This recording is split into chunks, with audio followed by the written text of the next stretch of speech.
right, so here's my little web page where I'm sending data over audio signals and picking it up with my microphone and translating the data back and comparing it to see if the data sent is the data that was received.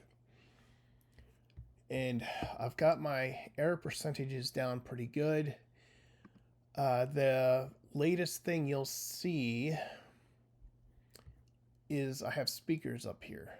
So if I take off the speakers, I can still send the data, but instead of going to my speakers, it goes directly to the analyzer. With a lot of errors, of course.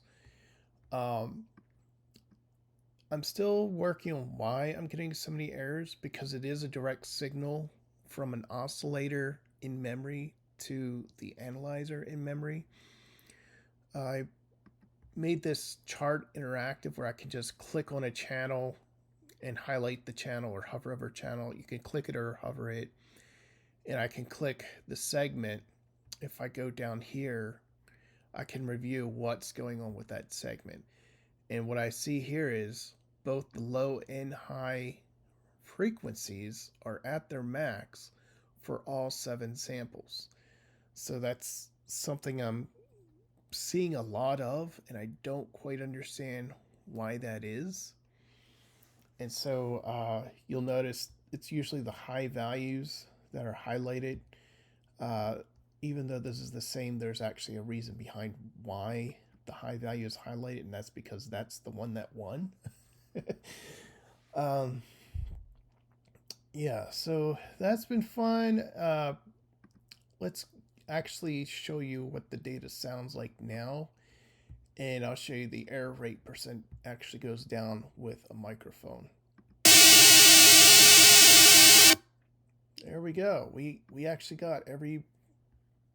Wait a minute. I got a bit there, and this says 0%. Did it show up here? There it is. Oh, because this is like fixed. It's what do you call it? It's rounding. The precision is too small for it to display, so it's just showing 0%. Okay, good to know. I thought maybe something wasn't matching up again. Uh, but yeah, all this is interactive now. I found out that the rendering of this chart was actually affecting the end of my data packets. So towards the end of my packets with all these received bits, it wasn't getting values quick enough because the chart was taking too long to render. So if it took more than like 3 milliseconds to render, it was starting to corrupt the data stream being able to collect samples. And that's all these numbers up here, the number of samples that were collected. And you can see the sample rate's pretty good at the beginning. You know, we're at 11, 12, and then it goes down 6, 8, 7. And this one says 2, but I think that's because I paused the snapshot. So this whole graph was redone to improve performance, and there were other things I've found that I had to fix accordingly. All right, so the other thing I've done was I added this ability to pad frequencies between my channels. So right now there's these frequency bins that so we have a frequency resolution of 46.88, and each bin represents that spectrum of about 46 frequencies. And there are currently 512 bins in total.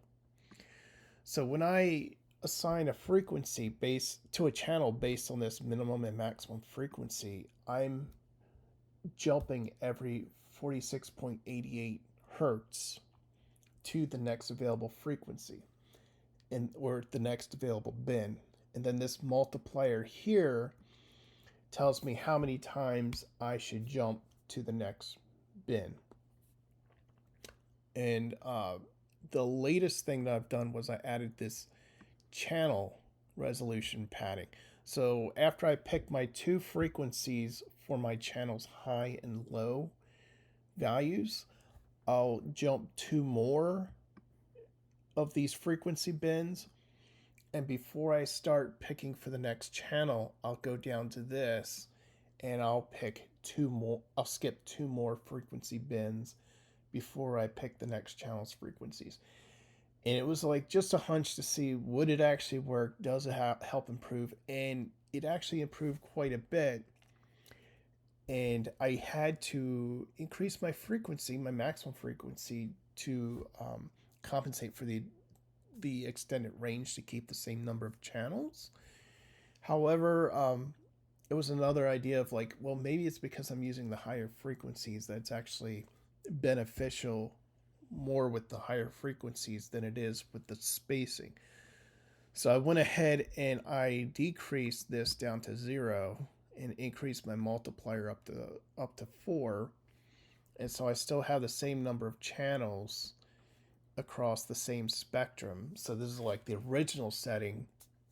And I was able to confirm that, hey, there actually is some benefit to this channel padding between channels than just skipping resolution multiplier things.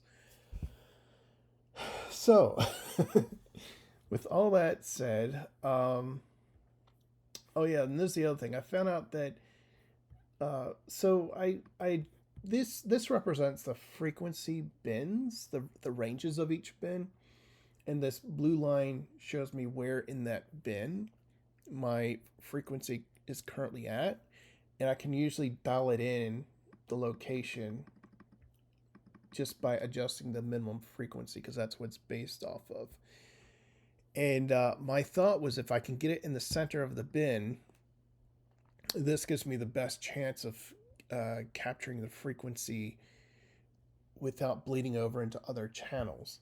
But for some reason, I just tried on a hunch and went to the maximum range of those bins, or towards the maximum, and I actually got much better results doing that I was actually able to get my resolution multiplier down to 1 and get things to work much better in that way. Yeah, 95 channels is going to be ridiculous, but we can try it out. So this is not going to sound nice, so beware. All right, so we got a lot of data and a lot of errors. 17% errors is not good. Although if it was down to like less than 1%, 3,200 baud is not that bad.